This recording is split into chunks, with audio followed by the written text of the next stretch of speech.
Welcome to Myra and family blog. तर आज आम्ही करणार आहोत चुलीवरती चिकन आणि घावणे. ते आहेत माझ्या मंगल काकी, म्हणजे माझ्या सेकंड लास्ट सासूबाई. त्यांनी मला वाटपाची तयारी करून दिली. मी चिकन साफ करून स्वच्छ कापून वगैरे स्वच्छ केलं आणि टोपाला ओली माती लावली, कारण का चुलीवरती चिकन बनवायचं होतं ना त्यासाठी. आणि मीना काकींनी मला चूल पेटवून दिली.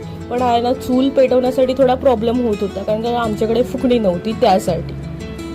तसं मी एकीकडे कांदा टोमॅटो चिरून घेतलं, चिकन मॅरिनेट करून घेतलं आणि काकीने मस्तपैकी चूल पेटवून मला दिली.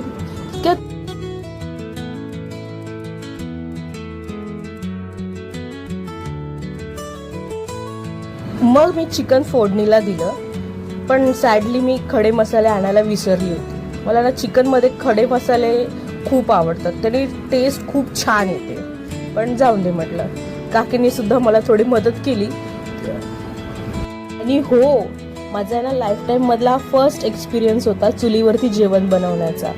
मला खूप इच्छा होती गावी जाऊन चूल बनवून त्याच्यावर जेवण बनवण्याची, पण आम्ही काही चूल वगैरे बनवली नाही. चिऱ्यांचीच अशी चूल मांडली, असं छान झालं होतं जेवण. पण चुलीवरती जेवण बनवायला ना खूप वेळ लागतो. आणि मी ते घावण्यांची तयारी करून घेतली. घावण्यांचं आम्ही घरघंटीवरून मुंबईवरून पीठ दळून आणलं होतं. एक साईडला तवा तापत होता मस्तपैकी. तवा म्हणजे असं आपलं भिडं तापत होतं छानपैकी. त्याला तेल वगैरे चांगलं ग्रीस करून मी घेतलं कांद्याने. आणि एकीकडे चिकन मस्त असं शिजत होतं, मस्त सगळीकडे असा घमघमाट चिकनचा सुटला होता, खूप छान वास येत होता. आणि मग मी एकीकडे घावणे करायला सुरुवात केली. घावणे करता करता माझे एवढे डोळे झोंबायला लागले ना, खूप डोळे झोंबायला लागले. आणि सकाळी उठल्यावरती मी डोळे पाहिले असते, मोठे मोठे डोळे सुजले होते माझे. आणि हो, मंगल काकींनी सुद्धा मला मदत केली घावणे करायसाठी. खूप छान होता माझा चुलीवरचा एक्सपिरियन्स, मज्जा आली खूप. फक्त माझं एवढंच चुकलं की मी गरमीमध्ये चुलीवरती जेवण बनवण्याचा एक्सपिरियन्स घेतला.